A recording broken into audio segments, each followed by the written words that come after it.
member countries' representatives have met with senior officials of Nigeria's government over the recent Russian invasion of Ukraine. The team led by the EU ambassador to Nigeria and the ECOWAS, Samuela Isopi, while visiting Nigerian Minister of Foreign Affairs, Geoffrey Onyema, says Russia has broken all international protocols over their invasion of Ukraine. They urge Nigeria to join the rest of the world in solidarity against the action of Russia. We are ready to assist Ukraine also with help, including financial and humanitarian help.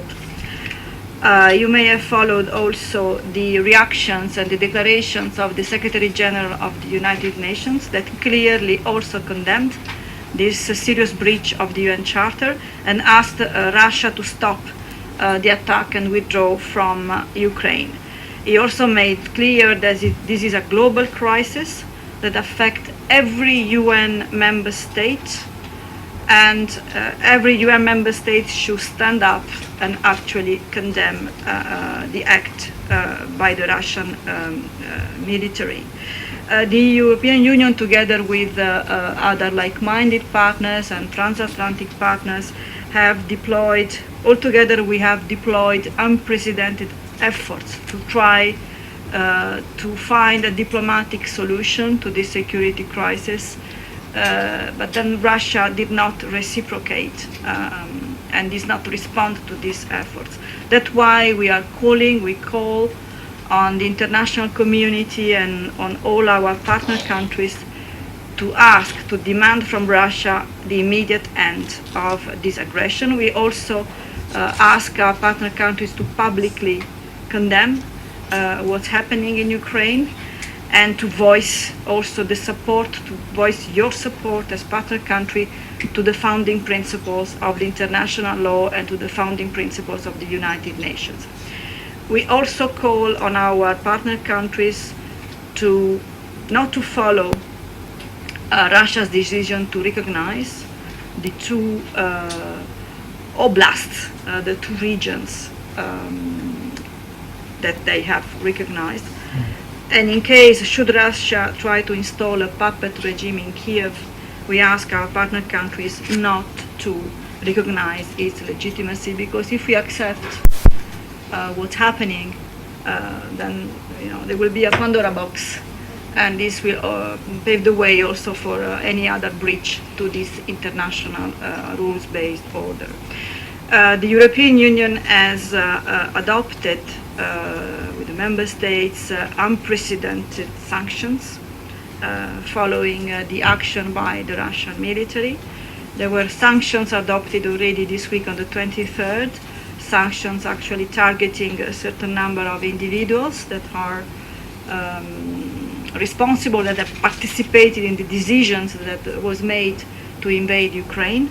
Yesterday, the European Council adopted another package of sanctions that targets strategic sectors of Russia's economy.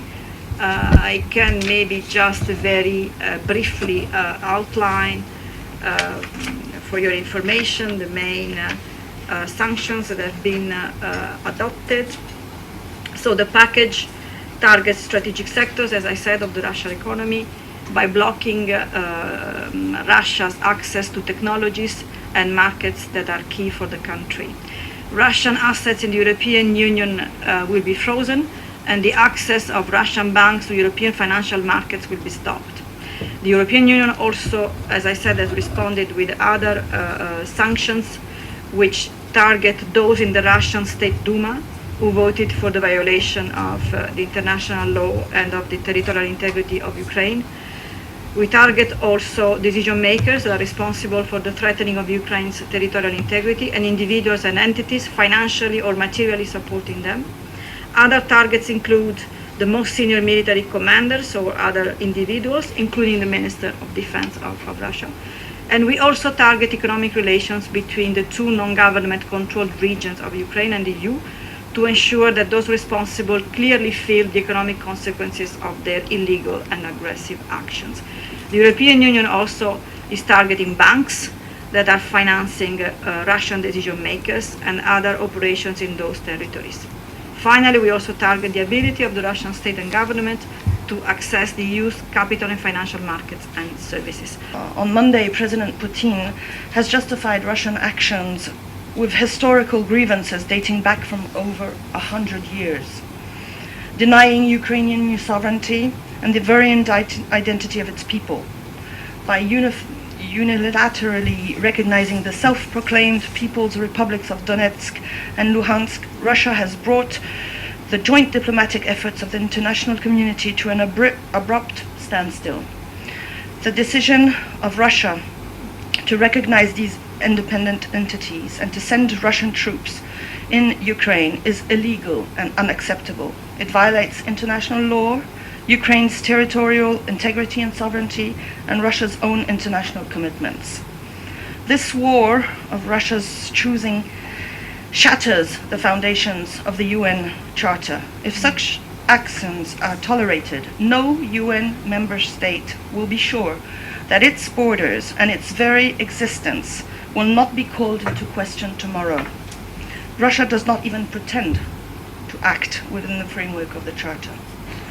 So what we need now is a clear and unanimous condemnation of this attack by all UN member states, as Samuela mentioned, in order to isolate Russia in the light of its military aggression. We need to stand by Ukraine and reiterate our unwavering commitment to the territorial integrity and sovereignty of Ukraine within its internationally recognized borders and by the UN Charter. A draft resolution has been tabled at the UN Security Council condemning the aggression by Russia and calling for a ceasefire.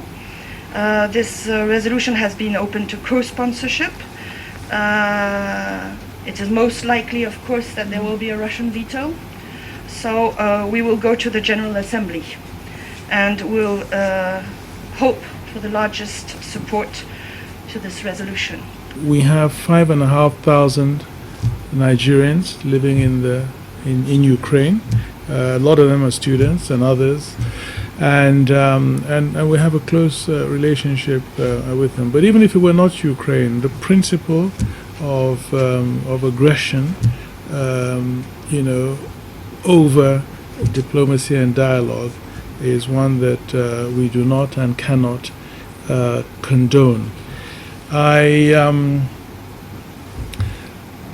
invited the Ukrainian ambassador today to, first of all, express our sympathies and also solidarity in this very dark moment for the country. Sympathy also for the loss of lives that they've suffered,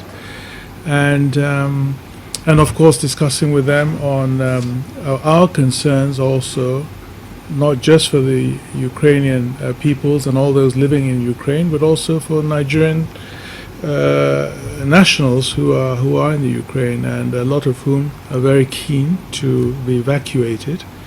And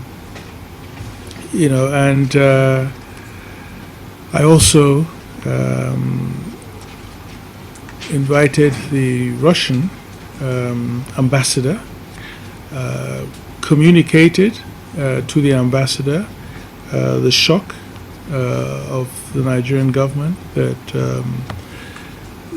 what were ongoing diplomatic engagements had now turned into military action, and asked and urged them to stop the action and for the troops to be withdrawn and to prioritize and return to the diplomacy dialogue, that there was absolutely no place for war as a means of solving those problems.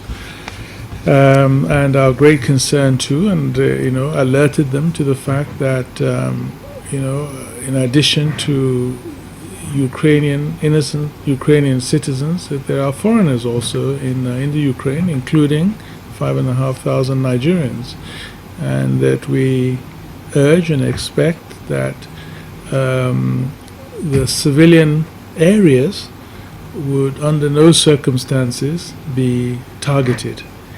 We received assurances that there's no intention on the side of the Russian forces to target civilian areas, and they said that they were targeting military installations.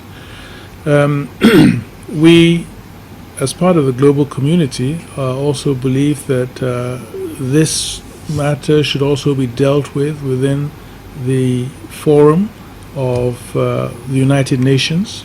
As we heard, the Secretary General of the UN has spoken, but also our organization, the African Union, our chair of president of the chair of the Commission, as well as the chairman of the African Union, the president of Senegal, have also spoken on behalf of African countries against a military solution to this crisis. So I think there's, well, not I think, I know that there is consensus and unanimity in urging Russia and the Russian government to pull back their troops and stop the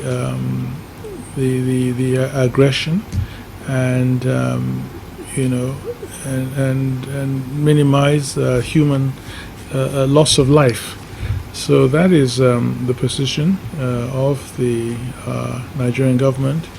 We have good relations with Russia. We have good relations with Ukraine, and we urge that diplomacy and dialogue should be the only path that we all tread going forward.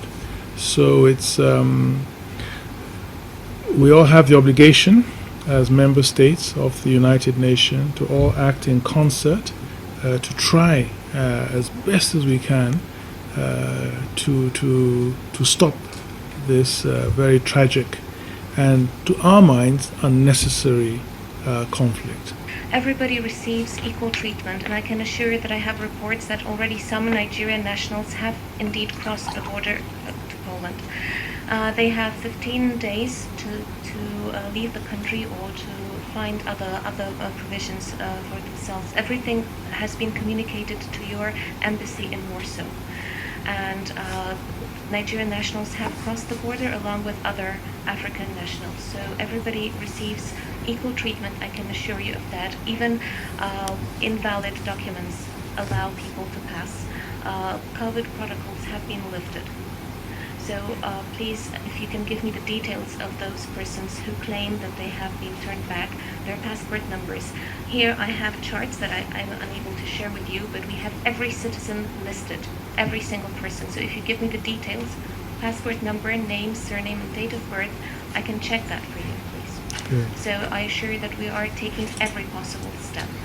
And I know that it is a time of worry, of concern, that people are desperate.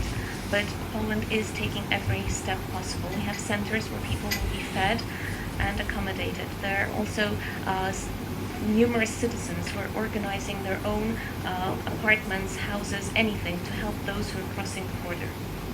So, and about the visit of my head of state.